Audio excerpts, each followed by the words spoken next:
Hi, welcome to this channel and please subscribe and hit the bell icon to get more updates on the upcoming technical contents.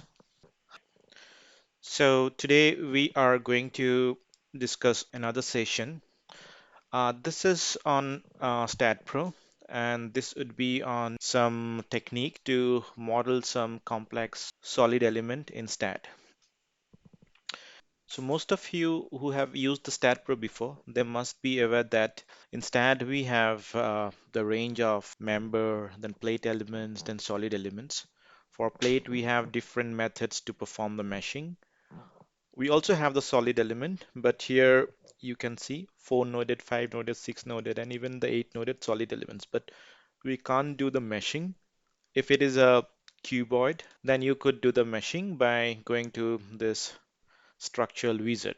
And of course, the cuboid or the cube shape is very popular as far as the solid modeling is concerned because it resembles the shape of a turbine foundation or any kind of machine foundation. Now here you can see solid model where you can only find the solid block for generating the meshed pattern of a solid element. These are all the meshing. But apart from that, you don't have any option to generate the solid meshing. Yes, there is a trick like you can generate the plate mesh, then you can extrude the plate mesh vertically. We can also do that. For example, if you have some hexagonal shaped footing or octagonal shaped footing whose cross-section dimension is almost same. Same means that at the base and at the top. That means if something has been extruded. For this kind of shape, yes, there is a macro with us. It's also available in our repository by which you can mesh the plate element first, generate the mesh, and you can extrude it and it will generate a solid meshed model. But what about some other complex shape? I know that you might be wondering like, okay, in civil engineering world, barely we come across some complex solid element shape, right? Yeah, it's true, but not necessary always because I have been personally in touch with a lot of users from different companies. They were having a challenging requirement to generate some different structure out of the solid element, but its shape is very complex. So they used to somehow manually do that, create it in some other meshing software, import it instead. For example, one of the model, if I want to show you, it's like, so this is a foundation of chimney or a wind turbine or any kind of high-rise pole. So the shape of this is something like frustum and some of its bottom portion has been thickened. So it's very difficult to model in STAAD. So what is the way out? Now the challenge is how to create this solid element and its meshing in STAAD Pro. For this, we are going to discuss a very simple way. Simple in the sense you have to import it from outside, but it's relatively simpler compared to some other process. You can use a very popular open source software called Gmesh. It's a free software. Now, I'm not going to explain much on Gmesh. Just I want to show you some technique to integrate and pull the information from Gmesh into STAAD, where you can move on and perform the analysis in STAAD. Now, as I mentioned, Gmesh is a dedicated open source mesh generation software. There are a lot of other softwares available in the market. Now, Gmesh is one of them, and it's a very popular software. It's a very robust software for generating very complex and integrate plate or solid mesh. Now, for example, in this case, the shape that we have seen just now, we want to create it. Now, just show you some simple way, some approximate workflow to create such shape. You can later on fine tune to give some detailed touch in your model. So for example, I want to create the frustum first. I will take the cone. These are different options you can just explore later on. Now I'm creating a cone shape. I will provide some value, although I know that value beforehand, so I'm just quickly providing this value.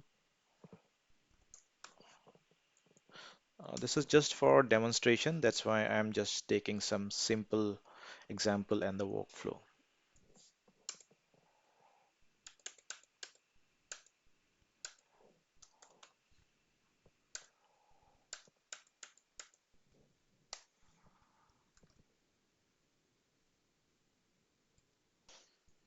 So this is a representation of the first term, assuming that that is the base of that conical part and the top one has been truncated.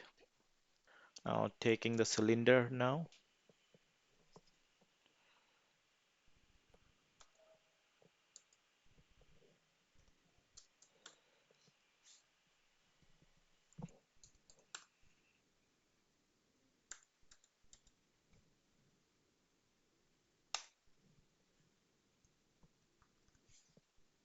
Now I will create a volume out of it. So I will click on this volume. Now you can see these are two dots representing, you can see the centroid of each of the volume or representing the two individual volumes. Now I need to fuse them together.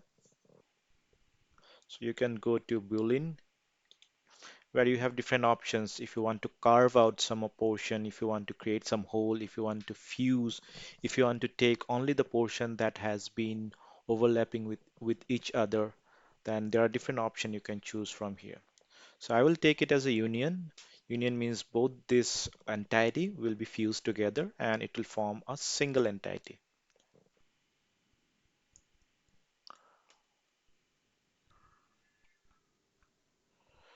So one of them has been selected by left clicking. Another one I will select. So right now hit Shift E.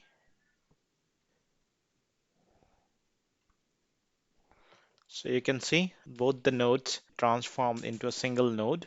That means two separate entities fused together. So this is a volume, so we will generate a 3D mesh. So click on 3D.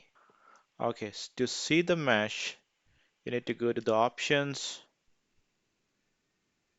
then go to the mesh, 3D face. This option you can select to change different settings, parameters, some values, the mesh density, and so on. Also, you can select different types of meshing algorithms like frontal delunase or delunase. So you can select the respective algorithm from here. Here you can select this element size factor. I'm not going into all the features, few of the important points you can note.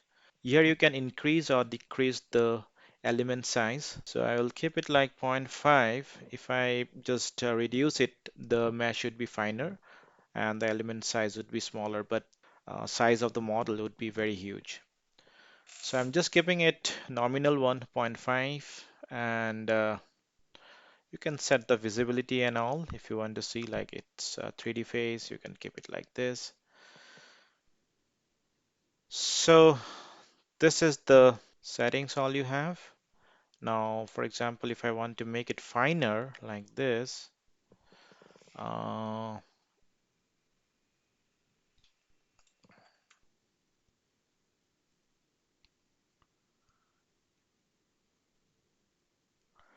you can see the mesh density has changed. It's got finer than before.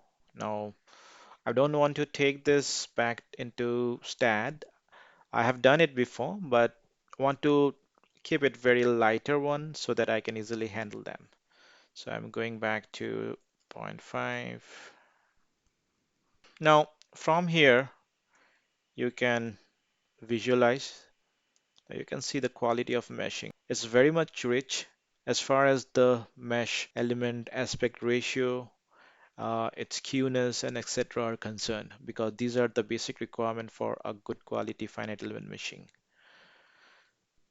Okay, so from here, uh, I will just export the model. Now, just to let you know, I have done a very simple model from here as far as the GMesh is concerned, because it's a very powerful tool to handle different intercreate model.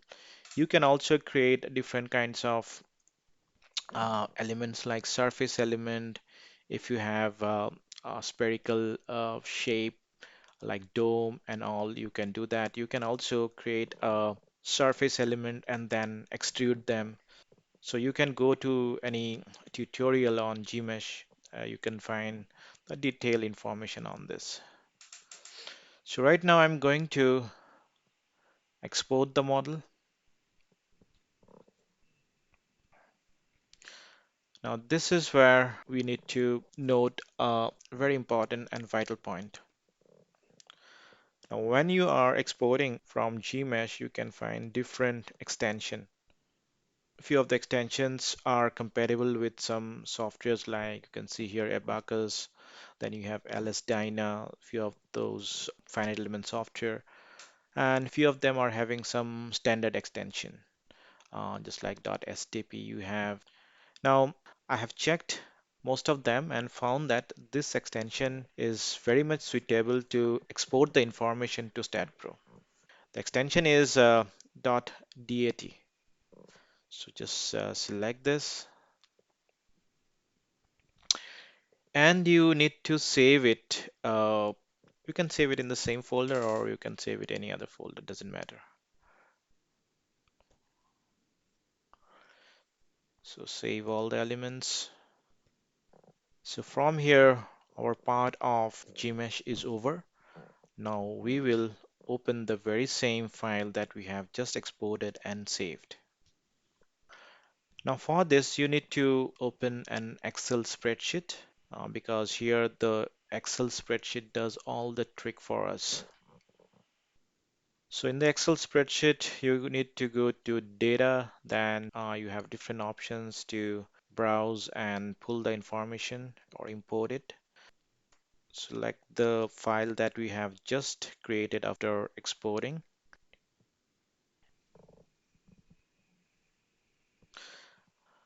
I want to load it in the very same worksheet. Now, after you load it, you can see that all the nodes, and if you just scroll down, then you can see the elements. Elements means the solid elements has been imported. Now, these are in the format of the pattern that Gmesh has created, but not necessarily that STAAD can read this format. Now, for example, the Gmesh has created this solid tetrahedron shapes by this syntax called TET4, then four different vertices of the tetrahedron. But instead, you need to define the 8 vertices of the tetrahedron, and it has to be in the proper sequence. And also you can see these nodes and all. Now these are all in a different format. Now we need to organize them so that STAAD can understand this language. So it's just like rearranging them and convert them into something which STAAD can recognize. Now also you can see within the same column you have all those nodes number. So what we need to do, we can from here go to this data, then go to this text to column. Then we can do something called delimit. Now, if I delimit them, then some of my exercise has been simplified. So you can see after we have separated out all the individual formation, which was they are jumbled up in the same column into a separate column. For example, node number we have separated, then the coordinate of that node like X, Y, Z we have separated. So from here you can copy them. You can copy this and paste it in the node coordinates in the input file. But for the this one element is very difficult task, because even if you bifurcate them and split them into individual columns, still you have 4 different columns. So we need to create the proper sequence that STAAD understands. So for that, we have already created macro, a VBA algorithm we have made. Let me show you this one. Now, this algorithm that we have created, you didn't have to do all those manual operation. It has got some automated feature by which you can directly import the file and it will rearrange all the nodes, all its coordinates, and arrange all the necessary coordinates required for creating a tetrahedron that is recognized by StatPro. Okay, so this is how it looks. This is a tab I have created. So it will launch this window to select the file. Select this Gmesh 8. Now you can see these informations are very much concise, very much organized. Node numbers and all, everything has been selected. It has been separated out automatically. It has delimited the information which was jumbled up in the same column. You can see all the column, divided and all the respective information put in the respective column. Now if you go down, this is for the elements. So this is the element number, and these are all the 8 vertices, the node number of the 8 vertices, which are required to complete the definition of a tetrahedron in StatPro. Okay, so from 4 we have expanded into 8. We have created in the same format which Stat can understand. Okay, now the process has been very much simplified. Now you can comfortably copy this nodal information. For example, these are the set of node number and its respective coordinates. Select them, for example. So I have created a simple dummy solid element. It's not exactly a solid element, just I traverse the mouse just to create the standard syntax for joint coordinates and the solid elements in the input file. This is the one. So I don't need member. I am deleting this. So I'm just pasting the joint coordinates here. Okay. Now copy, sorry, this one, the solid elements. Just simply copy this.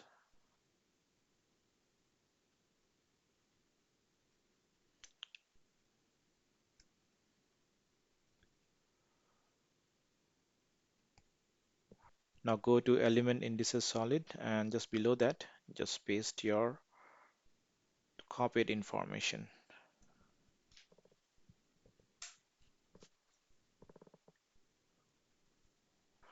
Now here you go. You can see a very nice solid mesh created. Zoom this, or you can render it. You can see. Now the good part is if you even see if there is any issue with the solid meshing like negative volume, if you click on this, there is no badly shaped solid element, no such negative Jacobian found. So because we have created the Excel VBA macro in such a way that all those negative Jacobian has been removed while arranging the coordinates. Okay, now this is a coarse mesh. It's not exactly coarse, but similarly we have created a finer one.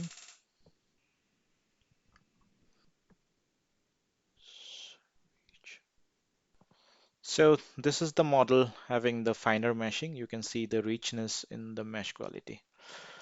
Now these are very much dense and very much closer to each other. Now if I do render it, it will take some time because we have a huge set of information.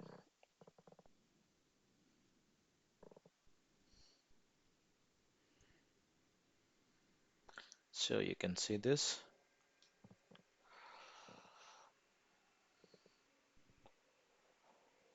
Now if I select any any part of this entire solid like this, and also like this. Now this is the tetrahedron.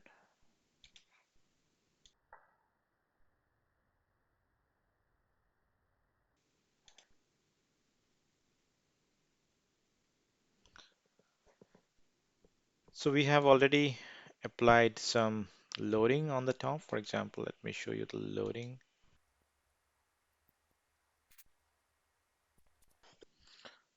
Now the supports that I have applied, it's a simply spring support at the base, not completion only or tension only, normal spring support. So let's perform the analysis.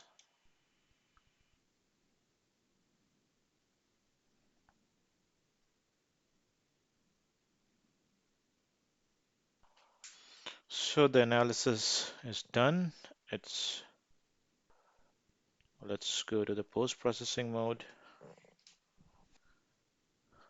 Now here you can see the deflection, displacement, or you can directly see the stress.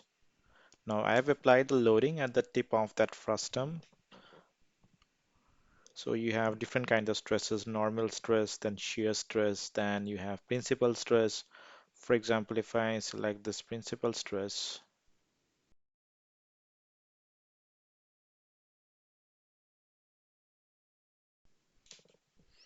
so this is the principal stress. Now, for example, I'm taking a part of this so that I can see some stress distribution inside this solid element. And this time I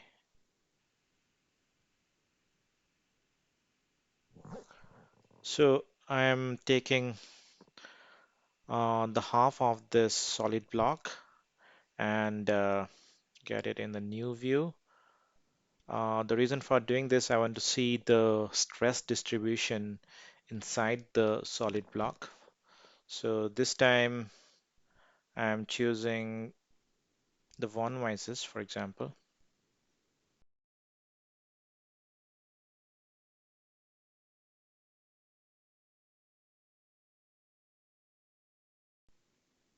So this is the front view of that sliced solid block. Now you can see the stress distribution for the von Mises.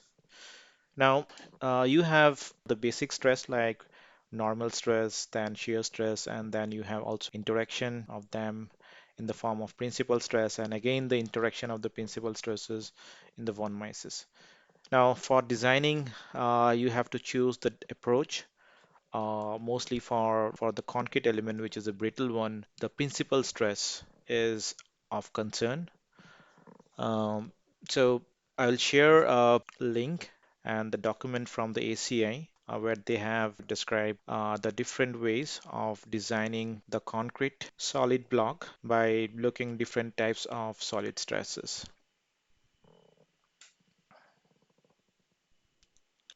So our purpose is just to show you the workflow because there has been a lot of requirement from our user like uh, how to import it from the external source. Although there are numerous other sources, but I felt like Gmesh is one of the popular open source platform. So why don't we create a model there and import it in STAAD Pro? But you know, STAAD doesn't have any direct interface to import, so we need to do some trick in between. So we have created this Excel spreadsheet and its macro, which will organize all the commands and the syntax as the same format which STAAD can understand. So right now, all you can do, you can copy that node number and the coordinates and the solid number and the coordinates and paste it in the input editor and generate your model. Maybe in future we will further enhance this experience where the STAAD model can be automatically created directly from this macro. You needn't have to copy and paste. So that's what you can do till now. So thank you.